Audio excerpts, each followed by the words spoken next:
Hello everyone, welcome back to my channel. Today I'm going to explain you the chapter 2 microorganism friend and foe of science class 8 CBSE.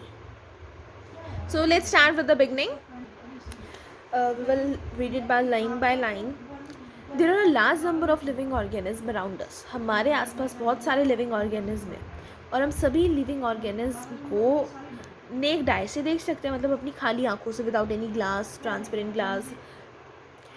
However कैसे भी there बहुत सारे जो organism हैं बहुत small हैं कि उन्हें देखना बिल्कुल भी पॉसिबल नहीं है नेक डाई से. उनको सिर्फ माइक्रोस्कोप की हेल्प से देखा जा सकता है. वो लिविंग ऑर्गेनिज्म जो कि नेक डाई से नहीं देखे जा सकते और सिर्फ माइक्रोस्कोप से देखे जा सकते हैं, उनको माइक्रो ऑर्गेनिज्म या माइक्रोब्स कहा जाता है. माइक्रो ऑर्गेनिज्म यूनिसेलुलर हो सकते हैं, सिंगल सेल के, मीन्स मतलब उसमें सिर्फ एक सिंगल सेल हो. आप समझ सकते हो ये पता है कैसे. जो एक चींटी होती है उस कितना उसमें उसका माउथ, मतलब वो इतनी सी होती है, इतनी सी है ना. अब वो उसमें उसकी सारे उस works, eye, nose, mouth, everything is contain there. वो सिंगल सेल की बनी होती है. और कुछ मल्टी सेलुलर होते हैं. फर्स्ट साइंटिस्ट जिसने माइक्रो ऑर्गेनिज्म को डिस्क्राइब किया था वो था डच साइंटिस्ट, एक डच का रहने वाला साइंटिस्ट था, Antonie van Leeuwenhoek. Antonie van Leeuwenhoek name the scientist who describe the micro organism. तो आप क्या नेम लिखोगे इसमें? Antonie van Leeuwenhoek. ये क्वेश्चन मोस्टली एग्जाम से पूछा जाता है. ये भी पूछा जाएगा व्हेन डिड ही, तो इसमें आप इन 1674 लिख सकते हो. इन 1674 में ही हाँ उसने लिविंग सेल्स ऑब्जर्व किए थे पहली बार माइक्रोस्कोप की हेल्प से. अब वो उस बारे में बात करते हैं कि वो साइंस जो कि माइक्रो ऑर्गेनिज्म के बारे में हमें बताती है उसको क्या कहा जाता है. उसको माइक्रोबायोलॉजी कहा जाता है, माइक्रोबायोलॉजी. और वो साइंटिस्ट जो माइक्रो ऑर्गेनिज्म के बारे में पढ़ते हैं उनको माइक्रोबायोलॉजिस्ट कहा जाता है. Where do micro organism live? Micro organism कहाँ रहते हैं? माइक्रो ऑर्गेनिज्म हर जगह प्रेजेंट हैं. कुछ अकेले रहते हैं और कुछ ग्रुप्स में ग्रो करते हैं. जैसे ग्रुप्स में जो ग्रो करते हैं ना उनको कॉलोनीज कहा जाता है. जो माइक्रो ऑर्गेनिज्म ग्रुप्स में ग्रो करते हैं उन ग्रुप्स को कहा जाता है कॉलोनीज. वो हर काइंड, मतलब हर एनवायरनमेंट में पाए जाते हैं. हवा में, पानी में, मिट्टी में, लेक्स हो गए, पॉन्ड्स हो गए, हर जगह वो पाए जाते हैं. वो डेड और डिकेइंग ऑर्गेनिज्म में भी पाए जाते हैं और हमारे घर के अंदर भी पाए जाते हैं. लाइक अगर कोई एनिमल मर जाता है तो उसकी बॉडी पे इतने सारे वो आ जाएंगे मतलब वो बॉडी बिल्कुल फिनिश कर देंगे उसको खा कर, तीन मतलब इन 1 वीक.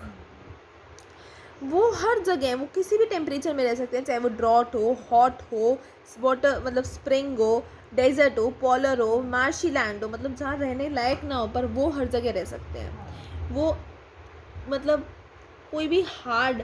अच्छा आपको एक बात पता है, this survive in extreme environmental conditions by forming a hard outer covering. वो ना पता है कैसे रह लेते हैं, अब जहाँ पर बहुत ज़्यादा क्लाइमेटिक कंडीशंस बहुत अजीब होती हैं तो वहाँ पर रह लेंगे. उनके मतलब उनकी बॉडी के बाहर ना वो एक हार्ड आउटर कवरिंग को बनाते हैं और जिससे मतलब वो उस एनवायरनमेंट को मतलब एनवायरनमेंट को अपने ऊपर चालू कर सके. तो उस आउटर कवरिंग को कहा जाता है cyst, CYST. Let me show its definition. Environmental conditions by forming a hard outer covering called cyst. Major groups microorganism के 5 मेजर ग्रुप्स होते हैं माइक्रो ऑर्गेनिज्म के. बैक्टीरिया, सिंगुलर उसका बैक्टीरियम, मैंने आपको पहली वीडियो में बताया था बैक्टीरिया का सिंगुलर बैक्टीरियम होता है, if you remember that. Viruses का virus, algae, alga, fungi, fungus, protozoa, protozoan. Bacteria क्या होते हैं? बैक्टीरिया बहुत छोटे और सिंपलेस्ट लिविंग ऑर्गेनिज्म है. मतलब उनका साइज़ हो सकता है 0.2 to 100 माइक्रोन. बहुत छोटे, मिलीमीटर में उनका साइज़ निकलता है. सेंटीमीटर में भी उन्हें हम नहीं निकाल सकते, मिलीमीटर में हम उसे निकाल सकते हैं. वो सिंगल सेल्ड ऑर्गेनिज्म है, सिंगल सेल होता है उनका, उनकी बॉडी में, और हर जगह वो पाए जाते हैं. बैक्टीरिया 4 डिफरेंट शेप्स में पाए जाते हैं. Bacilli, this is rod shape bacteria, example is Escherichia coli. Second is cocci. Spherical bacteria, example is Streptococcus pneumonia. Third is Vibrio, comma shaped bacteria, example is Vibrio cholerae. And the last one is spirilla spiral shape bacteria, example is Treponema pallidum. वो bacteria जो उनको oxygen चाहिए होता है growth के लिए, उन्हें कहा जाता है एरोबिक बैक्टीरिया। वो बैक्टीरिया जो कि ऑक्सीजन के बिना रह लेते हैं उन्हें कहा जाता है एनारोबिक बैक्टीरिया। और वो मोड न्यूट्रिशन का the mode of nutrition in bacteria में भी दो मोड होते हैं न्यूट्रिशन के बैक्टीरिया में, ऑटोट्रॉफिक और हेट्रोट्रॉफिक, सैप्रोफोटिक और पैरासिटिक। बैक्टीरिया जो होते हैं ना generally reduced by binary fission, मतलब बैक्टीरिया किससे प्रोड्यूस किए जाते हैं, बाइनरी फिजन से। वो हम आगे आपको बताएंगे क्या होता है। अच्छा, now we are talking about the viruses. Viruses क्या होता है, वो जो वर्ड वायरस है ना, इसका मीनिंग होता है पॉइजनस लिक्विड। वायरस एक पॉइजनस लिक्विड है। वायरसेस जो होते हैं सबसे स्मॉलेस्ट माइक्रो ऑर्गेनिज्म है, जिनकी 220 to 300 MU हमारी उसकी वो होगी इनकी लेंथ, मतलब वो सिर्फ और सिर्फ एक इलेक्ट्रॉन माइक्रोस्कोप से देखे जा सकते हैं। Means they are acellular, that means they do not have any of the substance present in a cell. उन्हें ए सेलुलर कहा जाता है, असेलुलर, मतलब उनके अंदर सेल के अंदर जो भी सारे सब्सटेंसेस होते हैं ना उनमें कुछ भी नहीं है उसका। उनके अंदर सिर्फ एक न्यूक्लियर मटेरियल होता है जिसको एक प्रोटीन कोट से रैप किया जाता है। वायरसेस अपने आप ग्रो और रिप्रोड्यूस नहीं कर सकते हैं, ये इंडिकेट करता है कि वो नॉन लिविंग है। और जब वो एक नॉन लिविंग सेल में एंटर करते हैं तो वो उस लिविंग सेल की बॉडी, मतलब लिविंग सेल की बॉडी की एनर्जी यूज़ करते हैं प्रोड्यूस करने के लिए। और इतने सारे वायरस जब प्रोड्यूस हो जाते हैं तो होस्ट सेल डाइज और बर्स्ट। जब इतना एक वायरस इतने सारे वायरस प्रोड्यूस कर देगा तो जो उसका होस्ट सेल होगा ना वो मर जाएगा और बर्स्ट हो जाएगा। वायरसेस बहुत ज़्यादा फैलते हैं, जल्दी जल्दी फैलते हैं, दूसरे सेल्स को भी मतलब बहुत ज़्यादा वो बर्न्स करते हैं। वायरसेस को कहा जाता है connecting link between living things and non living things.